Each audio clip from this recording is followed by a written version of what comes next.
dollar. Dirt and money, no soul. Had to go and get it, ain't no time to kick it. Got a stack of flip for my foes. Dollar.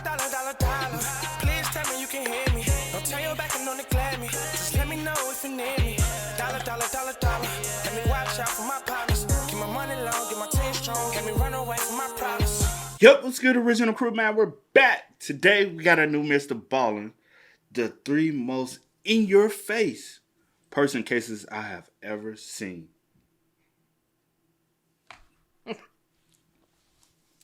Something wrong. Say something. Come on. Yeah. Hey, man. Make sure y'all check out the links in the description box. Down below. You already know where to go. If you want the first part, you got to do it. Check out down below. Also, if you enjoyed today's visuals. Like it with a thumbs up. But hey, man, y'all know it's new Ballen. Let's go. Let's check it out. Let's see what's about. You ready? I'm ready, babe.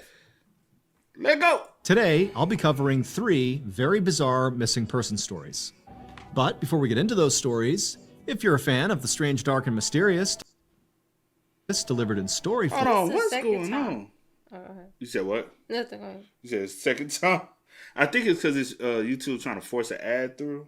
And we got premium, so you can't, you know. But before we get into those stories, if you're a fan of the strange, dark, and mysterious delivered in story format, then you've come to the right place because that's all we do, and we upload once a week. So, if that's of interest to you, please replace the liquid in the like button's hand sanitizer dispenser with clear glue. Also, please subscribe to our channel and turn on all notifications so you don't miss any of our weekly uploads. Okay, let's get into today's stories.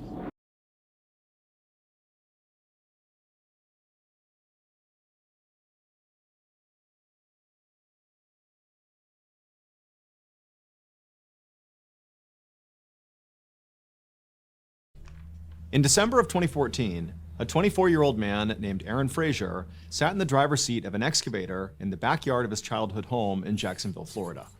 He pushed a lever forward, and he watched as the metal bucket dipped down and cut into this big slab of concrete, and debris went flying everywhere, and Aaron loved it. He smiled with satisfaction watching this destruction taking place, and he pressed the lever again and ripped off another piece of concrete.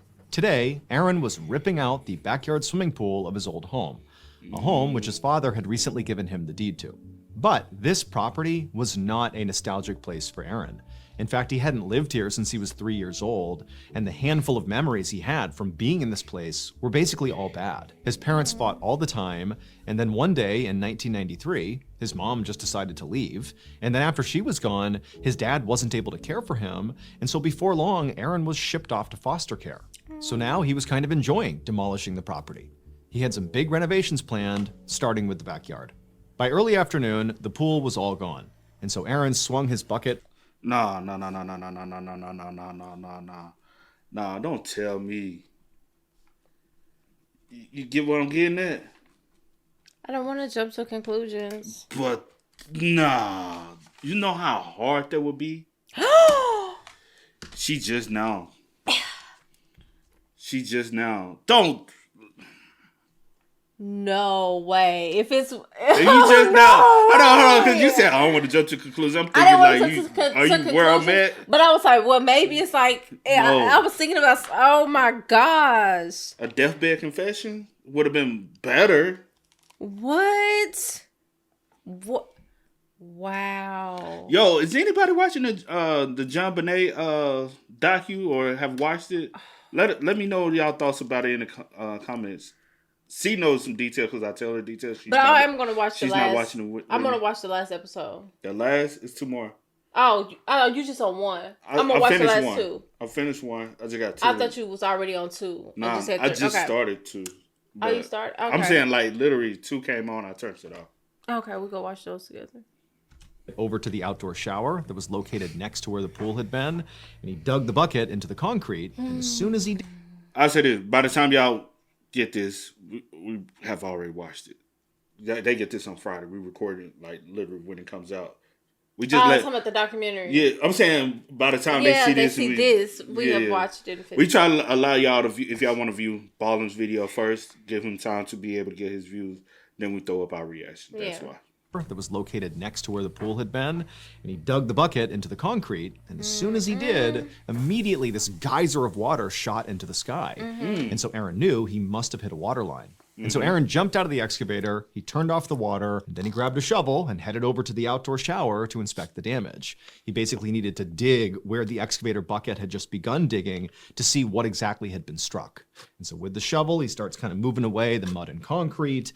And at some point, the head of his shovel, the blade, it hits something sort of rigid and plastic. And he moved the shovel out of the way and he looked. And at first, it looked like a plastic bag, but it was too rigid to be a plastic bag. And so he took a shovel and kind of moved the dirt out of the way, and he saw it was definitely not a plastic bag. It was thick plastic sheeting like you would use in major construction projects. Curious why the sheeting would be underneath this outdoor shower, Aaron used a shovel and basically pierced the plastic sheeting, and then he got down and peeled away the plastic with his bare hands. And as he did that, he began to notice that the sheeting was wrapped tightly around some sort of bulky object. And so he's pulling it away, and finally he reveals the object, and it's this old coconut. And so he actually reached down and pulled the coconut out and just stared at it, like, why is this under here? Aaron was really confused by this. Like, why would somebody take the time to wrap a coconut in waterproof industrial sheeting and then bury it? And so as Aaron just sort of stood there wondering what this could be, he began rotating this coconut around in his hands. And when he saw the back of this coconut, he screamed. It would turn out Aaron's mother did not just suddenly abandon the family. On the night of January 6th, 1993, the day that she vanished, well, Aaron's mom and father got into this huge fight. It got out of hand, and Aaron's father shot and killed Aaron's mother with a .22 caliber rifle. Aaron's father then staged the murder to look like Aaron's mother simply stormed out and never looked back. Wow. Now, when the police investigated her absence, they did not believe Aaron's father's story. They thought there was something off about it. But there wasn't enough hard evidence to actually connect him to the crime. And so nobody ever caught him. But that all changed in 2014 when a court ordered that the deed of Aaron's childhood home be transferred from his father to him. The coconut that Aaron found in the backyard of his home was his mother's skull. He just didn't realize it until he rotated it and saw her eye sockets. 5 years later, in 2019, Aaron's father was convicted of second-degree murder, and he was sentenced to life in prison. Oh, wow. Why did you think he was deceased? Because the deed. He gave the deed over. Typically, when that happens, it's because, you died. So I'm thinking the father died. That's the reason why Aaron got the deed to the house. It was because of that. I didn't think the court ordered him to give it, yeah. Reason. And also, that's kind of weird to just. I don't know the reason why. And he was sentenced to life? Yeah. I don't understand the reason why he was forced to give the deed over to the son as well. That makes, I guess we'll have to look into that. Yeah. But I kind of put two and two together in the beginning when all of a sudden the mom didn't say she passed away. It said she left out of Aaron's life. A mother typically just doesn't, like, there are cases, but in this type of situation, it just seemed a little, something just didn't seem right. Weird. Yeah. That the mother would just abandon her young child. Yeah. That is crazy. And then you give up the child to foster care. That was like bingo. I was kind of escaping this life and moving on to a new life. I don't want the child. Awful. You know what I'm saying? She's gone. That's. Whew. And this whole time of your life, you thought your mom just abandoned you the whole time. And I wonder when did the pool get placed back there? Mm-hmm. Because he said he hit the shower, shower area back there. So I wonder, like, did you build over top of it, thinking nobody was ever gonna dig? You know what I'm saying? Dig up the pool or dig up, and you probably never planning on ever selling the home. Wow. Because you knew if you sold the home and somebody did get the digging. Yeah. So you just built over top of it for your sake, so nobody would, you know what I'm saying? Yeah. But you probably never thought you would have to get a house up and then somebody, That's awful. Yeah. He was willing to take that to his grave. Yeah, he was definitely going to. Or was he going to eventually tell? Who knows? It would have Like a been deathbed at the end of the confession. day. It would have been at the end. Yeah. So. Whew. That's deep.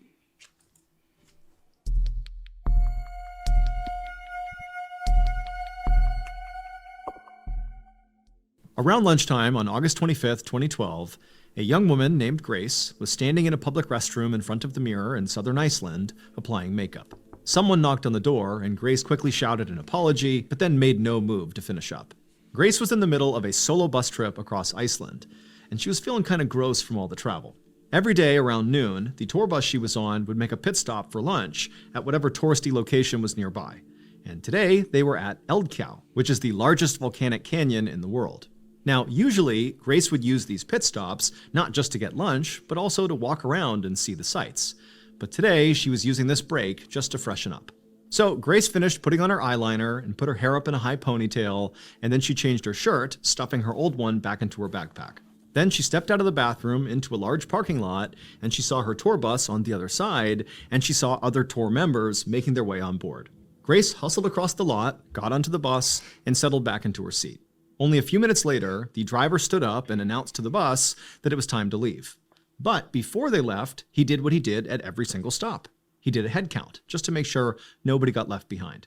Now, typically, Grace did not pay much attention to the driver when he did this head count. It was a very administrative thing. She would just sit there looking out the window waiting for the bus to start.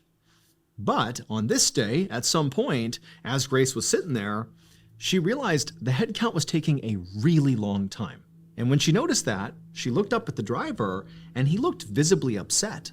And he was clearly doing the head count over and over again, like he was really trying to make sure he was doing it right. And then finally, the driver just announced to Grace and all the other people on the bus that they couldn't go anywhere because somebody from their tour group was missing. Now, the first thing they did is they just sat there and waited for about an hour, just hoping that this missing person would turn up. But when they didn't, the driver called the police. So this area, Eldkja, is a sprawling canyon that was formed more than 1,000 years earlier during a volcanic eruption. The canyon itself is very deep, and it has steep walls on either side. And at the bottom is all this volcanic debris. So it's beautiful to look at, but it's pretty difficult to navigate. And so if somebody was exploring this area on their own and somehow got lost in the process, this could become a very dangerous place for them very quickly. So when the bus driver called the police to report a missing tour group member in this particular area, the police immediately sent out a search and rescue party. And when they arrived, the first thing they did was interview the remaining tour group members to try to figure out who the missing person actually was, because it wasn't clear yet. Pretty quickly, some of the tour group members recalled seeing this young woman of Asian descent who was wearing dark clothes and was carrying a light-colored bag, who had left the bus at the beginning of lunch and had not returned. Now, Grace had not personally seen this young woman, and she told police as much when she was interviewed. But she, like basically everybody else on the tour, immediately volunteered to help with the search. So, for the entire rest of the day, that is what Grace and the others all did. They searched for this missing person. Grace was teamed up with another member of the tour, as well as a trained rescuer, and they walked out into the canyon, searching along a grid pattern with the rest of the team. After a few hours with no luck, officials sent in more rescuers and a helicopter. And by the time the night fell, the entire canyon was lit up by searchlights, and you could barely hear anything over the sound of the helicopter making repeated passes overhead. But despite this enormous effort, there still was no sign of the missing tourist. Finally, at around 3 a.m., Grace broke off from the search and returned to the bus to get some sleep. But before settling into her seat, Grace opened up her backpack to pull out some makeup wipes, and as she did that, something inside of her bag caught her eye. And when she saw it, she froze. She stared at this object, and as she did, she felt herself break out in a cold sweat, because suddenly she knew exactly where this missing woman was. It would turn out that over the course of the previous day, the people on board the bus made a series of small mistakes, but together they snowballed and turned into one huge mistake. First, the bus driver had made a mistake with his head count. Not the head count he had done that afternoon, but the one he had done earlier that day, before they drove to Eldkja. That morning, he had accidentally counted one too many people on board the bus and not realized it. Then, that afternoon, when he had counted again and actually had the right number of people on board, He thought there was a missing person. Next, the description of the woman who had gotten off the bus and didn't come back, the so-called missing person, that description had only been half correct. So yes, there had been a young woman of Asian descent wearing a dark sweatshirt, carrying a light-colored bag. She had gotten off the bus, but she did get back on. Except that when she did, she looked different, and so nobody recognized her. And this was because this woman had gotten off the bus to go to the restroom to freshen up. She had put on makeup, she had put her hair up in a ponytail, and she had taken off her dark-colored sweatshirt. The object that Grace found in her backpack that made her realize that she knew exactly where this missing woman was her dark-colored sweatshirt inside of her light-colored backpack. And it was at that exact moment that Grace knew. The person that she had spent the last 15 hours searching for was herself.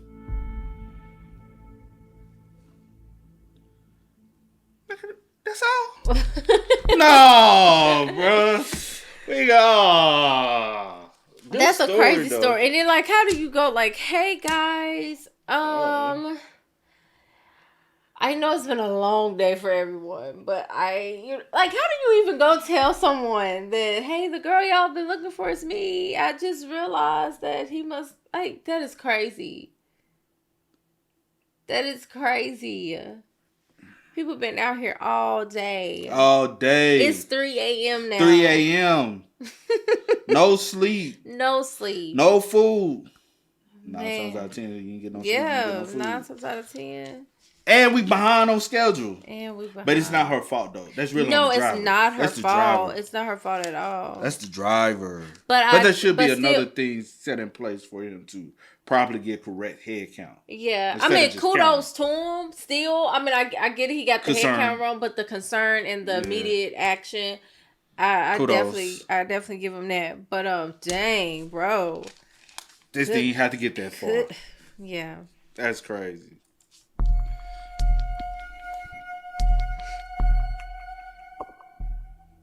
Before dawn on December 12th, 1992, a 17-year-old girl named Tracy Dion sat in the passenger seat of a little two-door car that was swerving down a deserted road in the Yankton Sioux Reservation in South Dakota.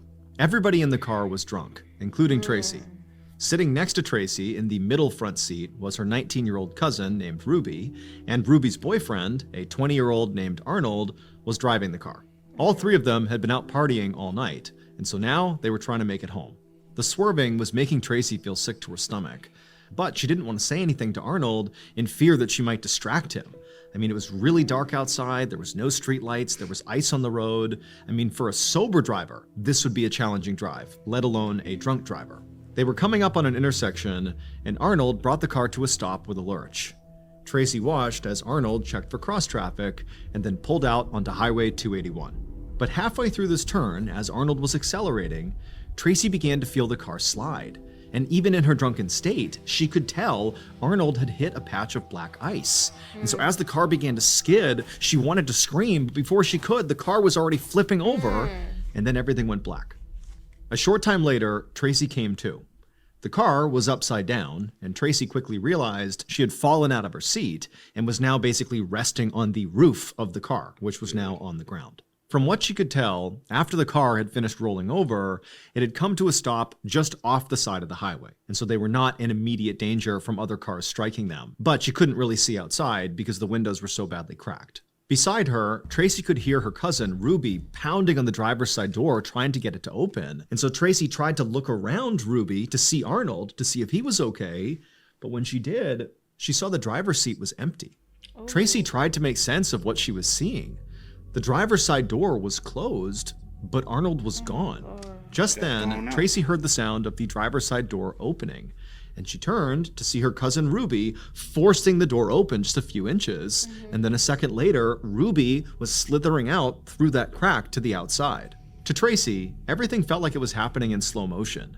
She was too shocked and confused to make any sense of it. But if Ruby was getting out of the car, Tracy felt like she should too. And so Tracy turned and crawled across to the driver's side and was about to make an exit the same way Ruby had when the door slammed shut violently right in Tracy's face. Tracy didn't understand why Ruby would do something like that. Why would she shut the door that aggressively when she knew her cousin was still inside? Tracy tried to open the door again, but she was too weak to do it. She figured her cousin Ruby was okay, but she couldn't see outside because of how cracked the windows were. At this point, Tracy began to feel woozy. She laid her head down on the roof of the car, wondering to herself why Ruby and Arnold had left her behind. Tracy would stay trapped inside of the car, alone, for a few hours, until finally a motorist saw the flipped-over car and called 911. Shortly after that, first responders arrived on the scene. They pulled Tracy out of the car, and shockingly, she actually didn't have really any serious injuries at all. She didn't even need to be hospitalized. But rescuers could not find Ruby or Arnold anywhere. They were gone. And once rescuers had scoured the entire area around the crash site, the sheriff who was in charge of the scene started to wonder if Arnold and Ruby were not just missing. Maybe, he thought, they had fled. Arnold had been... That's what I was thinking too. That's why I said, I was like, they left her there because they didn't want to get in trouble. No, not they. Well, because Arnold is, we didn't Arnold's get that. 20. Oh, all of them Tracy is 17. Arnold, what you said, 20? 20. And Ruby 19. They all I didn't get their underage. age, yeah. But not even just that. What if they planned on from the jump? From the jump, we don't know. Something was planned and plotted. Something, whatever it is, like that's messed up. Mm-hmm. Why would you do that? Do what? I'm saying, why would you do, like, especially like Ruby, this your cousin. You know what I'm saying? It depends on how close. Some people. I ain't gonna lie, some people can be close as hell still. Yeah. So some people can be. Were not just missing. Maybe, he thought, they had fled. Arnold had been driving drunk, and all three of them were underage, and so the sheriff thought maybe Arnold and Ruby were scared to get in trouble. Over the next few days, the police continued to search the surrounding area for Arnold and Ruby, hoping they were not badly injured and that they would just turn up on their own, but they never did. And as the days turned into weeks, hope began to wane for the young couple. Their family and friends kept searching the area along 281 where the car had flipped, looking for any clue as to where these two had gone.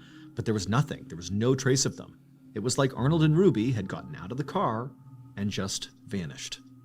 But in January of 1993, so 3 weeks after the crash, strange and conflicting reports of sightings began to trickle in. First, a woman came forward claiming to have seen Arnold alive and well at a New Year's Eve party. Now, the police doubted this claim, but this woman was insistent that she had seen Arnold, and they actually hooked her up to a lie detector test, and she passed the test. And so officials brought in guests from this party who this woman claimed were with Arnold, and they asked them, "Were you with Arnold?" And they said no, but they failed their lie detector tests. Now, of course, this was suspicious, but police really didn't know what to do with this information. yeah. Assuming this woman's story was true, that she really did see Arnold, well, according to the details of her story, Arnold did not appear to be in any kind of distress.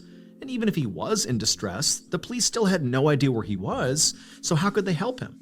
Other locals came forward, claiming to have spotted Arnold around town as well. But nothing came of those reports either. Neither Arnold nor Ruby turned up. Months went by, and the case went cold. Until March 10th, when a driver was going down Highway 281, and they noticed a strange object in the drainage ditch next to the road. By now, the weather was much warmer than it had been on the day of the crash. So instead of snow and ice inside of this drainage ditch, it was runoff water. And the strange object was floating in it.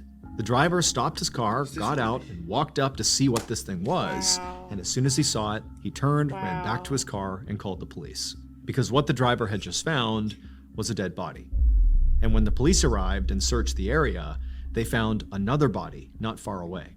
The bodies belonged to Ruby and Arnold. Oh my God. But this discovery did not solve the mystery of what happened to Ruby and Arnold. Instead, it made it much more bizarre. Because first of all, the bodies were found 75 feet away from the original crash site. And the exact spots where the two bodies were found... 75 what? 75 feet away from where the actual crash happened. Crash site. And the exact spots where the two bodies were found had been searched many, many times on the day of the crash, days after the crash. They were searched by police. They were searched by friends and family of Ruby and Arnold. The idea that this is where the bodies had been the whole time was impossible. They would have been found. And then there was the condition of the bodies. Ruby's body was extremely decomposed, which made sense given the fact that the crash was 3 months earlier. Right. But Arnold's body was barely decomposed at all. And in the pocket of Arnold's jeans, police found a mysterious set of 3 keys. 1 was a vehicle key and 2 were house keys. But none of them opened any vehicle or building that Arnold was known to frequent, and nobody recognized them. Finally, the police found a tuft of hair lying near where the bodies had been found. It was Ruby's hair, but it didn't look like the hair had been there for very long, certainly not 3 months. Instead of being dirty and matted, like you would expect given how long she must have been there, the hair was perfectly clean. The official coroner's report on Ruby and Arnold's deaths were that they died of exposure, and then their bodies were just overlooked by searchers for months. But to a lot of people, including the sheriff who was in charge of the original crash site, this made no sense. Despite the coroner's findings, law enforcement officials believed that Ruby and Arnold's deaths were the result of foul play. Under the foul play theory, somebody pulled Ruby and Arnold out of the crash site while they were still alive and then killed them later. And then perhaps they killed them at different times, which would account for the differences in decomposition of their bodies. The FBI ultimately came in and took over this case, but they eventually closed it down, citing a lack of evidence to support the foul play theory. However, with or without foul play being involved here, nobody has a good explanation for all those sightings of Arnold after the crash. And also, nobody can explain why the door was slammed in Tracy's face in the immediate aftermath of the crash. Maybe it was Ruby or Arnold who slammed the door, or maybe it was their killer. To this day, what actually happened on December 12th, 1992, on the side of Highway 281, remains a mystery. Damn. That's crazy, man. What if that is the case? And when she tried to get out, he only thought there was two. Well, he or she only thought there was 2 people, and not, you know.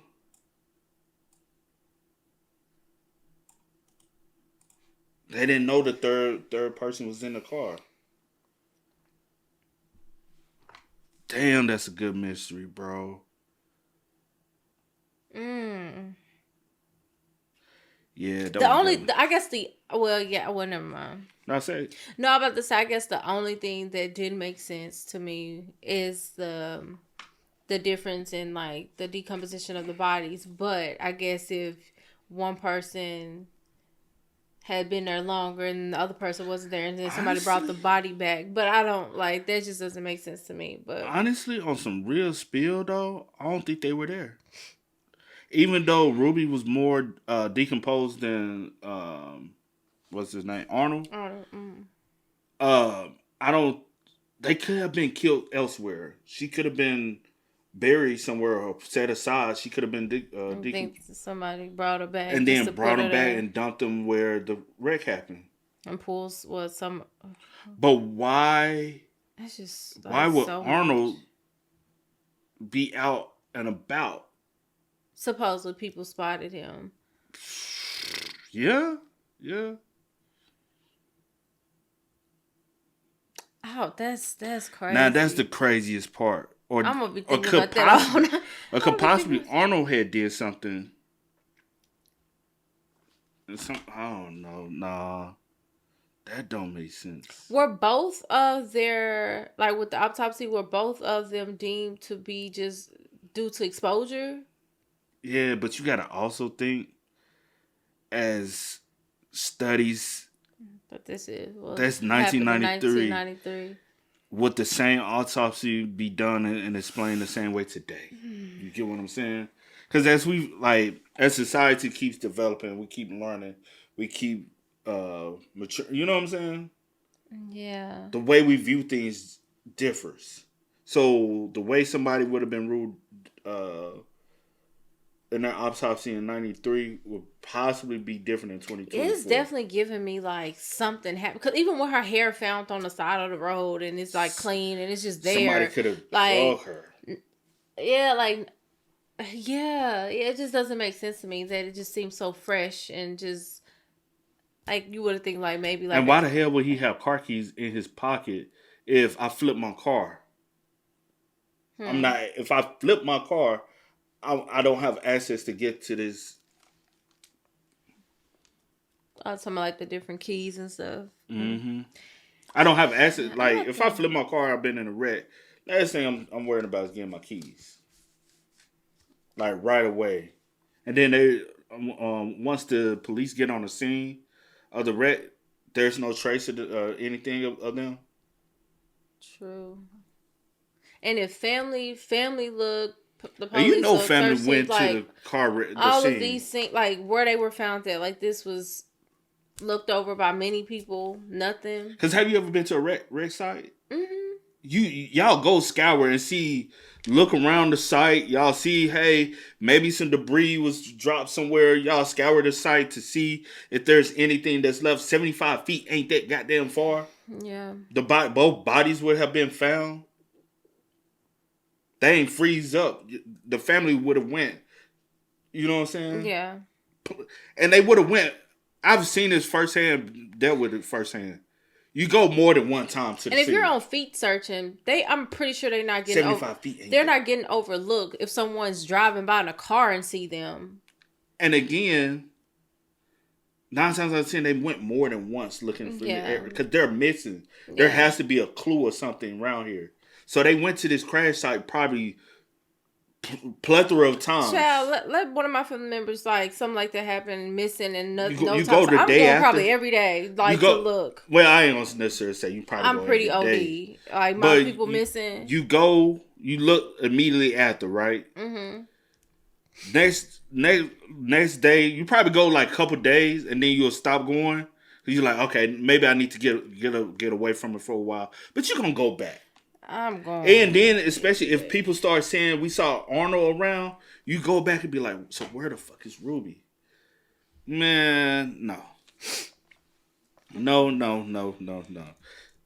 Things just don't seem right. Some seems very bizarre. And that's the crazy part. They were killed. Rest in peace, though, to Ruby and Arnold. But the story sounds crazy. And the wreck didn't kill him. Unless possible head trauma from the wreck. That's the only other thing. But outside of that, nah. Yeah. Y'all spam us up in the comments, man. Let us know y'all thoughts and opinions about it for us in the comment section down below. But until next time, y'all know how it go, man. I do go by the name DJ New Kid. This is Sierra Nicole. We are. Kid and C. We are. Peace. Time to kick it, got a stack of flip for my foes. Dollar. Please tell me you can hear me. Don't turn your back and don't neglect me. Just let me know if you need me. Dollar.